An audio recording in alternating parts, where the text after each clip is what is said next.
ಹುಬ್ಬಳ್ಳಿ ನಗರ commissionerate ವ್ಯಾಪ್ತಿಯ ಕಮರಿಪೇಟೆ police ಠಾಣಾ ಸರಹದ್ನಲ್ಲಿರುವಂತಹ ಗುರುಸಿದ್ದೇಶ್ವರ ನಗರ ಅನ್ನುವಂಥ ಏರಿಯಾದಲ್ಲಿ ಸಂಜೆ ಒಂದು 6:30-7 ಗಂಟೆ ಸುಮಾರಿಗೆ ಹುಡುಗರು ಆಟ ಆಡಬೇಕಾದ್ರೆ ಏನೋ ಒಂದು ಸ್ವಲ್ಪ ಗೊಂದಲ ಆಯಿತು ಅಂತಂದು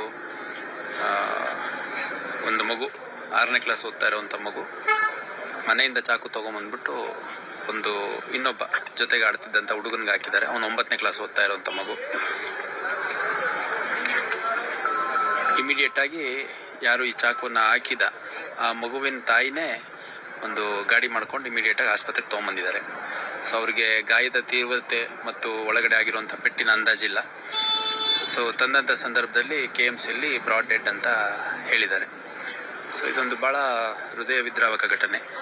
ಯಾಕಂದರೆ ಇದರಲ್ಲಿ 6ನೇ ಕ್ಲಾಸ್ ಮಗು, ಅದು ನೋಡಲಿಕ್ಕೂ ಒಂದು ಇಷ್ಟೇ ಇದೆ, ನಮ್ಮ ಸೊಂಟಕ್ಕೂ ಬರೋದಿಲ್ಲ, ಇಷ್ಟು ಹೈಟ್ ಇದೆ ಅಷ್ಟೇ. ಅದು ಈ ರೀತಿ ಒಂದು ಕೃತ್ಯ ಎಸಗಿಬಿಟ್ಟಿದೆ. ಮೃತ ಹೊಂದಿರುವಂಥ ಹುಡುಗ ಕೂಡ 8ನೇ ಕ್ಲಾಸ್ ಪಾಸ್ ಆಗಿ 9ನೇ ಕ್ಲಾಸ್ ಏನೋ ಇದ್ದಾನೆ. ಅವನಿಗೂ ಒಂದು 13-14 ವರ್ಷ ಇದೆ ಅಷ್ಟೇ. ಅನ್ಫಾರ್ಚುನೇಟ್ಲಿ ಒಬ್ಬನೇ ಮಗ. ಅವ್ರ ತಂದೆ ರೊಟ್ಟಿ ಮಾಡಿ ವ್ಯಾಪಾರ ಮಾಡುವಂಥ ಬಡ ಕುಟುಂಬ. ಈ ಆರೋಪಿ ಬಾಲಕ ಏನಿದೆ ಅವನು ಕೂಡ ಭಾಳ, ಅವ್ರ ತಂದೆ ತಾಯಿ ಎಲ್ಲ ಭಾಳ ಒಂದು ಪುವರ್ ಬ್ಯಾಕ್ಗ್ರೌಂಡ್ ಇರುವಂಥವ್ರು. Very unfortunately this incident has happened. ಹಾಗಾಗಿ ಏನು ಪ್ರೊಸೀಜರ್ ಇದೆ ಆ ಪ್ರೊಸೀಜರ್ ಪ್ರಕಾರ ನಾವು ಪ್ರಕರಣ ದಾಖಲು ಮಾಡ್ಕೊಳ್ಳುವಂಥದ್ದು ಮತ್ತು ಜುವೆನೈಲ್ ಬೋರ್ಡ್ ಮುಂದೆ ಪ್ರೊಡ್ಯೂಸ್ ಮಾಡಬೇಕಾಗತ್ತೆ. ಆ ಒಂದು ಪ್ರಕ್ರಿಯೆಯನ್ನು ಮಾಡಲಾಗತ್ತೆ. ಮತ್ತು ನಾನು ಎಲ್ಲ ಪೋಷಕರಲ್ಲಿ ಒಂದು ಮನವಿ ಮಾಡಲಿಕ್ಕೆ ಇಷ್ಟಪಡುವಂಥದ್ದು, ನೋಡಿ, 6ನೇ ಕ್ಲಾಸ್ ಮಗು ಚಾಕು ತೊಗೊಂಬಂದು ಹಾಕುವಂಥ ಒಂದು ಪ್ರವೃತ್ತಿ ಬೆಳೆದಿದೆ ಅಂತಂದರೆ ವೆರಿ ಅನ್ಫಾರ್ಚುನೇಟ್. ಎಲ್ಲೋ ಒಂದು ಕಡೆ ಇದು TV ಇರ್ಬೋದು, ಮೊಬೈಲ್ಗಳಿರ್ಬೋದು, ಆಮೇಲೆ ಮುಖ್ಯವಾಗಿ TV ಮತ್ತು ಮೊಬೈಲ್ಗಳಲ್ಲಿರುವಂಥ ಕ್ರೌರ್ಯ ಇರ್ಬೋದು. ಅದರ ಜೊತೆಗೆ ಎಲ್ಲೋ ಒಂದು ಕಡೆ ತಂದೆ ತಾಯಿಗಳು ಆ ಮಕ್ಕಳನ್ನ ಗಮನಿಸೋ ರೀತಿಯಲ್ಲಿ ಮತ್ತು ಅಕ್ಕಪಕ್ಕದ ಮನೆಯವರು, ಸಮಾಜ ಎಲ್ಲರೂ ಈ ಒಂದು ಘಟನೆಯಿಂದ ಎಚ್ಚೆತ್ತುಕೊಳ್ಳಬೇಕಾಗಿದೆ. ಒಂದು ಮಗು ಇನ್ನೊಂದು ಮಗುನ ಒಂದು ಚಾಕು ಆಗ್ತದೆ ಅಂತ ಹೇಳಿದ್ರೆ ಅದು ಬಹಳ ನೋವಿನ ಸಂಗತಿ. ಬೆಲ್ಲದ ಕಟ್ಟೆಯ ಕಟ್ಟಿ ಬೇವಿನ ಬೀಜವ ಬಿತ್ತಿ ಆಕಳ ಹಾಲೆರೆದು ಜೇನಿನ ಮಳೆಗರೆದರೆ ಅದು ವಿಷ ಬರಲಲ್ಲದೆ ಸಿಹಿ ಬರುವುದೇ. ಯಾವುದೇ ಒಂದು ಮಗು ಈ ಜಗತ್ತಲ್ಲಿ ಜನಿಸಿದಾಗ ಮಗು ತಲೆಯಲ್ಲಿ ಅದು it is just like empty computer. ಅದು ಪ್ರತಿಯೊಂದು ಮಗುನೂ ಎಂಟಿ ಕಂಪ್ಯೂಟರ್. ನಾವು ಕಂಪ್ಯೂಟರ್ ತಗೊಂಡ ನಂತರ ಕಂಪ್ಯೂಟರ್ ತಗೊಂಡ ನಂತರ ಆ ಪ್ರೋಗ್ರಾಮಿಂಗ್ ಯಾವ ರೀತಿ ಮಾಡ್ತೇವೆ ಕಂಪ್ಯೂಟರಲ್ಲಿ, ಆ ರೀತಿ ಮಕ್ಕಳು ಸಹ ಕಂಪ್ಯೂಟರ್ ಗರ್ಭದಿಂದ ಆಚೆ ಬರಬೇಕಾದ್ರೆ ಆ ಪ್ರೋಗ್ರಾಮಿಂಗ್ ಮಾಡೋದ್ರ ಮೇಲೆ ಡಿಪೆಂಡ್ ಆಗ್ತಾ ಹೋಗುತ್ತೆ. ವನ್ಯ ಮೃಗಗಳ ನಡುವೆ ಗೋವೇನು ಬಂದಿಹದು, ಪುಣ್ಯಭೀತಿಯಲ್ಲಿ ಸಾತ್ವಿಕನಿಗೇನುವುದು, ಅನ್ಯಾಯದುನ್ಮತ್ತ ಕೋಲಾಹಲ ತುಂಬಿದ ಈ ಜಗದಡೆ ಪುಣ್ಯಕ್ಕೆ ಚಿಂತಪದೆ ಮಂಕುತಿಮ್ಮ ಅಂತ DVG ಅವರು ಬರೀತಾರೆ. ನಾವು ಯಾವಾಗಲೂ ಮಕ್ಕಳ ಮುಂದೆ ಯಾವಾಗಲೂ ಅನ್ಯಾಯವನ್ನೇ ನಾವು ವೈಭವೀಕರಿಸ್ಕೊಂಡು ಯಾವಾಗಲೂ ಅದನ್ನೇ ಮಾತಾಡ್ತಾ ಇದ್ರೆ ಮಕ್ಕಳ ಮನಸ್ಸೇನಾಗುತ್ತೆ, ಅನ್ಯಾಯನೇ ಆಗುತ್ತೆ. ಅವರು ಪ್ರಚೋದನಕಾರಿಯಾಗಿ ಮಾತಾಡುವುದು, ನಿಮ್ಮ ಕೈಯಾಗ ಚಾಕು ತಗೋರಿ, ತ್ರಿಶೂಲ್ ತಗೋರಿ, ಒಣಕಿ ತಗೋರಿ, ಯಾರು ಬರ್ತಾರ ಚುಚ್ಚುರಿ ಅಂತಕ್ಕಂಥ ಪ್ರಚೋದನಕಾರಿ ಹೇಳಿಕೆಯನ್ನು ಕೊಡ್ತಾರಲ್ಲ, ಅವು ಕೂಡ ಮಕ್ಕಳ ಮೇಲೆ ಭಾಳ ಪರಿಣಾಮ ಬೀರ್ತಾವು. ಅಷ್ಟು ಚಿಕ್ಕ ವಯಸ್ಸಿನ ಒಂದು ಮಗು ಇನ್ನೊಂದು ಮಗುನ ಒಂದು ಚಾಕು ಆಗ್ತದೆ ಅಂತ ಹೇಳಿದ್ರೆ ಅದು ಬಹಳ ನೋವಿನ ಸಂಗತಿ. ಈಗ ನಾವೆಲ್ಲ ಓದುವಂಥ ಸಮಯದಲ್ಲಿ ನಮಗೆ ಇವೆಲ್ಲ ಏನು ಗೊತ್ತೇ ಇರಲಿಲ್ಲ.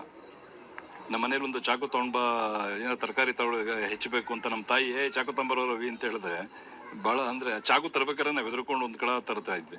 ಅಂದರೆ ನಮಗನ್ನೆಲ್ಲ ಆ ಥರ ಬೆಳೆಸಿದ್ರು. ಅಂದರೆ ನಾನೇನು ಹೇಳಕ್ಕೆ ಇಷ್ಟಪಡ್ತಾ ಇದ್ದೀನಿ ಅಂದರೆ, ಒಂದು ಮಗುವಿನ ಬೆಳವಣಿಗೆಯಲ್ಲಿ ತಂದೆ ತಾಯಿಗಳ ಪಾತ್ರ ಭಾಳ ಮುಖ್ಯವಾಗ್ತದೆ. ಬಸವಣ್ಣವರು ತಮ್ಮ ವಚನ ಸಾಹಿತ್ಯದಲ್ಲಿ ಒಂದು ಬರೀತಾರೆ, ಬೆಲ್ಲದ ಕಟ್ಟೆಯ ಕಟ್ಟಿ ಬೇವಿನ ಬೀಜವ ಬಿತ್ತಿ ಆಕಳ ಹಾಲೆರೆದು ಜೇನಿನ ಮಳೆಗರೆದರೆ ಅದು ವಿಷ ಬರಲಲ್ಲದೆ ಸಿಹಿ ಬರುವುದೇ. ಫ್ರೆಂಡ್ಸ್, ನಾನು ನಿಮ್ಮ ಯೂಟ್ಯೂಬ್ ಗೆಳತಿ ಆಶಾರಾಣಿ ಮಲೆನಾಡು ಹುಡುಗಿ. ನನ್ನ ಯೂಟ್ಯೂಬ್ ಚಾನಲ್ಗೆ ನಿಮಗೆ ಮತ್ತೊಮ್ಮೆ ಸ್ವಾಗತವನ್ನು ನಾನು ಬಹಳ ದುಃಖದಿಂದ, ಬೇಜಾರಿಂದ, ನೋವಿನಿಂದ ಸ್ವಾಗತಿಸ್ತಾ ಇದ್ದೀನಿ. ಏನು ವಿಷಯ ಹೇಳ್ತೀನಿ ಅನ್ನೋಕ್ಕೂ ಮುಂಚೆ ನನ್ನ ಚಾನಲ್ಗೆ ಯಾರು ಫಸ್ಟ್ ಟೈಮ್ ಬಂದಿದ್ದೀರಾ ಸಬ್ಸ್ಕ್ರೈಬ್ ಮಾಡ್ಕೊಳ್ಳಿ. ಸ್ನೇಹಿತರೆ, ಮಕ್ಕಳನ್ನು ದೇವರ ಸಮಾನ ಅಂತ ಹೇಳ್ತೀವಿ. ಯಾಕೆಂದರೆ ಮಕ್ಕಳು ಅಷ್ಟು ಮುಗ್ದಿರಿರ್ತಾರೆ, ಅವರಿಗೆ ಒಳ್ಳೆಯದು ಕೆಟ್ಟದ್ದು ಗೊತ್ತಿರಲ್ಲ, ಈಗಷ್ಟೇ ಚಿಗುರ್ತಾ ಇರ್ತಾರೆ. ಬೆಳೆಯುವ ಒಂದು ಮೊಳಕೆ ಹೆಮ್ಮರವಾಗಿ ಬೆಳೆಯೋದು ಇನ್ನೂ ಬಹಳ ಇರುತ್ತೆ. ಮಕ್ಕಳು ಹುಟ್ಟಿದಾಗ ಅವ್ರ ಆಟ ಪಾಠ, ಅವ್ರ ನಗು ಮಾತು ಸಂತೋಷ ನಮಗೆ ಎಷ್ಟು ಖುಷಿ ಕೊಡ್ತಾ ಇರುತ್ತಲ್ಲ. ಅವ್ರವ್ರ ಮಕ್ಕಳು ಅವರವರಿಗೆ ಸ್ವರ್ಗನೇ ತರಿಸ್ಕೊಡ್ತಾ ಇರ್ತಾರೆ. ಹೆತ್ತ ತಂದೆ ತಾಯಿಗಳು ತಮ್ಮ ಮಕ್ಕಳ ಭವಿಷ್ಯವನ್ನು ತಾವೇ ಕಟ್ತಾ ಇರ್ತಾರೆ. ಕನಸು ಕಾಣ್ತಾ ಇರ್ತಾರೆ, ನನ್ನ ಮಗ ಅಥವಾ ಮಗಳು ದೊಡ್ಡಕ್ಕಾದ್ಮೇಲೆ ಹಾಗಾಗಬೇಕು ಹೀಗಾಗಬೇಕು, ಒಳ್ಳೆ ಎಜುಕೇಷನ್ ತೊಗೊಳ್ಬೇಕು ಅಂತೇಳಿ. ಇದೇ ರೀತಿ ಕನಸು ಕಂಡಂತಹ ಒಂದು ದಂಪತಿಯ ಮಗ ಹುಬ್ಬಳ್ಳಿಯಲ್ಲಿ ಕೇವಲ 11ರಿಂದ 12 ವರ್ಷ ವಯಸ್ಸಿನ ಒಬ್ಬ ಹುಡುಗ ಆಟ ಆಡುವಾಗ ತನ್ನ ಸ್ನೇಹಿತನ ಜೊತೆ ಜಗಳ ಮಾಡಿಕೊಂಡು ಸೀದಾ ಮನೆಗೆ ಹೋಗಿ ಚಾಕು ತಂದು ಚುಚ್ಚಿ ಸಾಯಿಸಿದ್ದಾನೆ. ಕೇವಲ ಈಗ 5ನೇ ಕ್ಲಾಸ್ ಪಾಸ್ ಆಗಿದ್ದಾನೆ, ಇನ್ನು 6ಕ್ಕೆ ಹೋಗಬೇಕು. ಇದು ಬೇಸಿಗೆ ಕಾಲ ಆಗಿರೋದ್ರಿಂದ ಮಕ್ಕಳು ಸೇರಿ ಆಟವಾಡುವ ಸಮಯ, ಖುಷಿ ಪಡುವ ಸಮಯ. ಅದು ಎಷ್ಟು ಖುಷಿ ಇರುತ್ತೆ ಮಕ್ಕಳಲ್ಲಿ ಆಟ ಆಡಿದ್ದು ಅಂದರೆ, ದೊಡ್ಡವರಾದ್ಮೇಲೆ ಸಹ ನೆನೆಸ್ಕೊಂಡು ಮಾತಾಡ್ತಾ ಇರೋಷ್ಟು ಖುಷಿ ಇರುತ್ತೆ. ಆ ಥರ ಆಡಬೇಕು ಕೂಡ.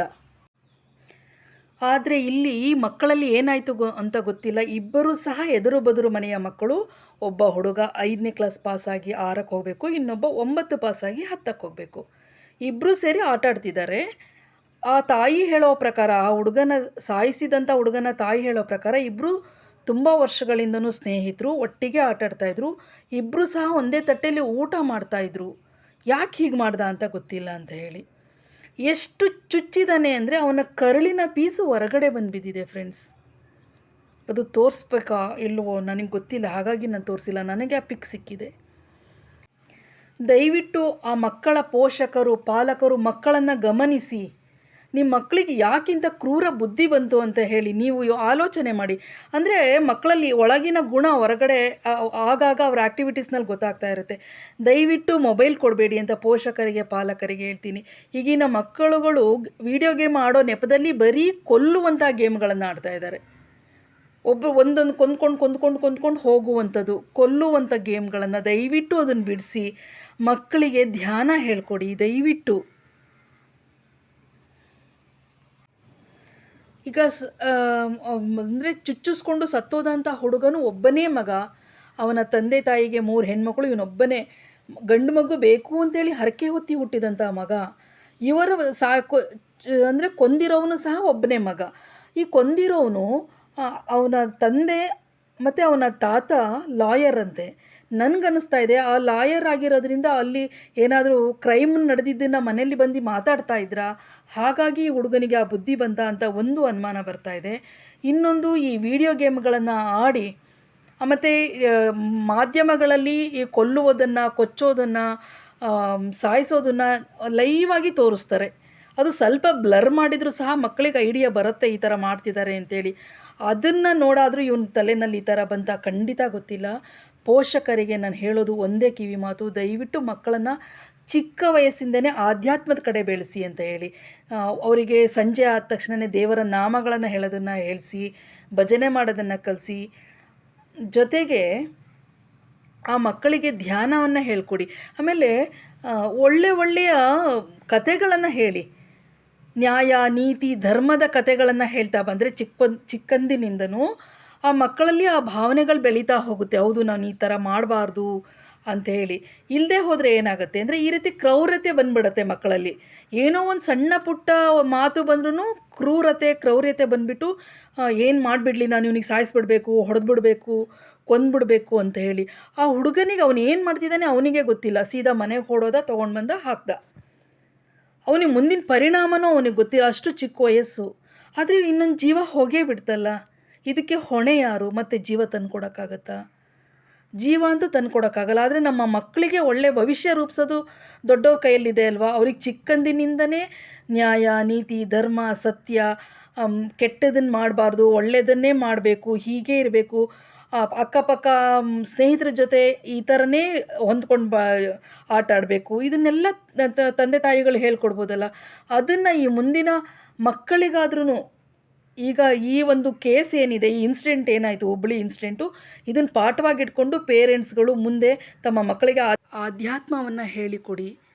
ಪಂಚತಂತ್ರದ ಕಥೆಗಳು, ನೀತಿ ಕಥೆಗಳು, ಮಕ್ಕಳ ರಾಮಾಯಣ ಇದೆ, ಬಾಲಭಾರತ ಇದೆ, ಆಲ್ಮೋಸ್ಟ್ ಆಲ್ ಬೇಕಾದಷ್ಟು ಒಳ್ಳೊಳ್ಳೆ ಕತೆ ಪುಸ್ತಕಗಳಿದೆ, ಕತೆಗಳಿದೆ, ಅದನ್ನು ಹೇಳ್ಕೊಡಿ. ಈಗ ಇನ್ನೊಂದು ಪೇರೆಂಟ್ಸಲ್ಲಿ ಏನಾಗ್ತಾ ಇದೆ, ಅವರಿಗೆ ಒಂದು ಧಾರಾವಾಹಿ ನೋಡೋ ಇಂಟ್ರೆಸ್ಟು, ಪಬ್ಬು ಮತ್ತು ಸಂಘಗಳು, ಸಂಸ್ಥೆಗಳು, ಇದರಲ್ಲಿ ಪೇರೆಂಟ್ಸ್ಗಳು ತುಂಬ ಬ್ಯುಸಿಯಾಗಿ ಮಕ್ಕಳನ್ನು ಫೋನ್ ಕೊಟ್ಬಿಟ್ಟು ಸುಮ್ಮನಾಗ್ತಾ ಇದ್ದಾರೆ. ದಯವಿಟ್ಟು ನಿಮ್ಮ ಮಕ್ಕಳ ಭವಿಷ್ಯ ನಿಮ್ಮ ಕೈಯಲ್ಲೇ ಇದೆ. ಪಾಲಕರೇ, ಪೋಷಕರೇ, ಮೊಬೈಲ್ ಕೊಟ್ಬಿಟ್ಟು ಸುಮ್ಮನಾಗಬೇಡಿ.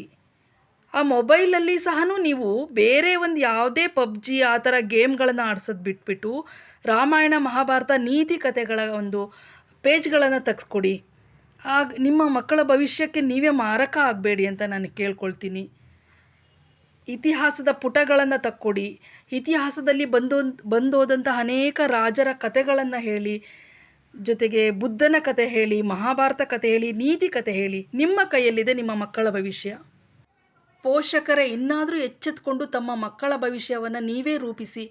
ಅವ್ರಿಗೇನೂ ಗೊತ್ತಿರಲ್ಲ, ಅವರು ಖಾಲಿ ಇರುತ್ತೆ ಅವ್ರ ಮನಸ್ಸು. ನೀವೇನು ತುಂಬ್ತೀರೋ ಅದು ಅಲ್ಲಿ ತುಂಬುತ್ತೆ. ಅದರಲ್ಲಿ ಕ್ರೌರ್ಯತೆ ತುಂಬೋದು ಬೇಡ, ಆಧ್ಯಾತ್ಮ ತುಂಬಿ. ಬೆಳೆಯುವ ಕುಡಿ ಮೊಳಕೆಯಲ್ಲೇ ಅನ್ನಂಗೆ ಚಿಕ್ಕಂದಿನಲ್ಲೇ ಆ ಮಕ್ಕಳದ್ದು ಭವಿಷ್ಯ ಏನು ಅಂತ ಕಂಡುಹಿಡಿಬೋದು ಅವ್ರ ನಡೆ ನುಡಿಗಳಲ್ಲಿ. ಹಾಗಾಗಿ ತಕ್ಷಣ ಕಂಡುಹಿಡಿದು ಅವರಲ್ಲಿ ಏನಾದರೂ ಒಂದು ಬ್ಯಾಡ್ ಕ್ಯಾರೆಕ್ಟರ್ ಬಂತು ಅಂದರೆ ಅದನ್ನು ತಿದ್ದಿ ಬುದ್ಧಿ ಹೇಳಿ ಸರಿದಾರಿಗೆ ತೂಗಿಸಿ ನಿಮ್ಮ ಮಕ್ಕಳ ಭವಿಷ್ಯ ಉಜ್ವಲವಾಗಿ ನೋಡ್ಕೊಳ್ಳುವಂಥ ಒಂದು ಜವಾಬ್ದಾರಿ ನೀವು ತಗೊಳ್ಳಿ ಅಂತ ಹೇಳ್ತಾ, ನನ್ನ ವಿಡಿಯೋ ಎಷ್ಟೋ ಮಕ್ಕಳುಗಳಿಗೆ ಪಾಠ ರೀತಿಯಲ್ಲಿ ಕಲೀಲಿ ಅಂತ ಹೇಳಿ ಬಯಸ್ತಾ ನಾನು ವಿಡಿಯೋ ಮುಗಿಸ್ತಿದ್ದೀನಿ. Thank you so much.